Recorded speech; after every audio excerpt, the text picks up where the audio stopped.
Nëse bota vazhdon të shikoj Gazën, një tjetër katastrofë njerëzore po ndodh në heshtjen në bregun perëndimor. Që nga tetori i 2023-shit, sulmet e ushtrisë izraelite dhe të kolonëve janë shtuar ndjeshëm duke kthyer qytetet dhe kampet palestineze në skena lufte të përditshme.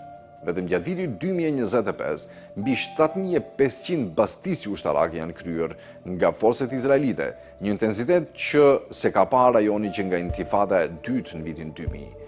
Kolonët izraelit të armatosur dhe të mbrojtur nga ushtria, po luan një rol gjithnjë më të dukshëm në spastrimin etnik të palestinezëve.